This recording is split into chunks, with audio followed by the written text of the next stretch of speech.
सवर्ण समाज के मान सम्मान स्वाभिमान की रक्षा और इनके हितों की रक्षा, इनके साथ जहां भी अन्याय होगा हम वहां मजबूती से इनके साथ खड़े रहेंगे और इसी उद्देश्य के अंतर्गत जो भी समस्याएं इनकी है सारी समस्याएं निहित हो जाती हैं। सोचें, अगर किसी ने भी आह्वान किया, जरूरी नहीं सर्वेश पांडे ही आह्वान कर रहे हैं, किसी ने भी आह्वान किया है तो हम तत्काल वहां पर पहुंचे और संगठित होकर के उसके स्वर में स्वर मिला करके अपने समाज को न्याय दिलाने का काम करें कि हम अपनी ऊर्जा का जो उपयोग है सही दिशा में करें, गलत दिशा में ना करें।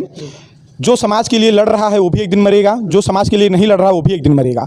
तो हम वैसे बैठकर मरने से अच्छा है समाज के लिए कुछ करके मरें। सर्वेश पांडे जी, आपकी सेना वर्दी में नहीं है पर लड़ वैसे ही रही, चाहे समाज के हित के लिए हो, चाहे जागरूक करने के लिए हो। हमने अभी आपके वक्तव्यों को भी सुना, तो सवाल कई सारे हैं और उसके लिए बहुत सारा समय चाहिए, फिर से इंटरव्यू कर लेंगे। पर एक आप हमारे चैनल के माध्यम से जो भी युवा वर्ग देख रहे हो या जो सवर्ण वर्ग के लोग देख रहे हो, क्या जागृत करना चाह रहे हैं आप? जो आपकी आवाज़ मतलब मंचों से कम अगर नहीं पहुंच पा रही तो हम लोगों के माध्यम से उन तक पहुंच जाए। देखिए है क्या कि लगातार मैं अपने समाज के लोगों को जगा रहा हूं, जोड़ रहा हूं और मैं आपके इस चैनल के माध्यम से अपने समाज के युवाओं से यही कहना चाहूँगा कि हम अपनी ऊर्जा का जो उपयोग है सही दिशा में करें, गलत दिशा में ना करें। जो समाज के लिए लड़ रहा है वो भी एक दिन मरेगा, जो समाज के लिए नहीं लड़ रहा वो भी एक दिन मरेगा। तो हम वैसे बैठकर मरने से अच्छा है समाज के लिए कुछ करके मरें। तो मेरा यही मैसेज है अपने समाज के लोगों से, अपने समाज के युवाओं से कि ये समय की मांग है। कहा गया है कि जिस देश जात में जन्म लिया बलिदान उसी पर हो जावें। देश के लिए, धर्म के लिए बलिदान दे करके हमने देश और धर्म को बचाया। अब अगर अपने जात और समाज पर समस्या आई है तो हमें उसके लिए भी खड़ा होना चाहिए, उसके लिए भी लड़ना चाहिए। बिल्कुल सही कहा। हमने आपके उद्देश्यों को भी सुना, जो मूलतः शिवम जी से मेरी बातचीत हो चुकी है, इस चैनल पर भी वीडियो उनका अपलोड है, काफ़ी बातचीत हुई है। लेकिन अपना वर्ग या जो आपका सवर्ण वर्ग है वो कमज़ोर कहाँ है? आप तो काफ़ी दिनों से मेहनत कर रहे हैं, कमजोरियाँ कहाँ दिख रही हैं आपको? देखिए, कोई भी कहा, जैसा मैंने एक बात कही थी कि संघे शक्ति कलयुगे, कलयुग में संगठन में ही शक्ति है। तो ये कमज़ोर वहीं पर हैं जहाँ ये एक नहीं हो पाते हैं। जब इनके साथ कोई घटना होती है, कोई समस्या होती है तो सोशल मीडिया पर तो काफ़ी लोग कमेंट कर देते हैं, काफ़ी लोग टिप्पणी कर देते हैं, लाइक शेयर भी हो जाता है चीज़ों का। लेकिन जब सड़क पर उतरने की बात होती है, सड़क पर संघर्ष करने की बात होती है, तो वहाँ जितनी संख्या में इनको उतरना चाहिए उस संख्या में उतर नहीं पाते हैं। तो हम कमज़ोर वहीं पर हो जाते हैं।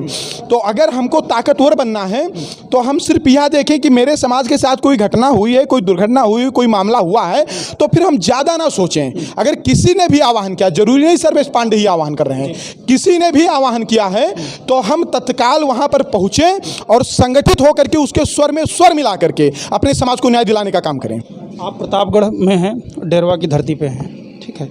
अभी मामला पता चला कि आप लोग जठवारा जाने वाले हैं, क्या मामला, कुछ जानकारी है, संज्ञान में है? हाँ, मुझे जो संज्ञान में है, अपने ही एक ब्राह्मण समाज की लड़की थी, एक विशेष समुदाय के व्यक्ति ने उसको मारा पीटा है, बैड टच भी किया है और उसमें जो प्रशासन है यहाँ का वो लीपा पोती करने का प्रयास कर रहा था।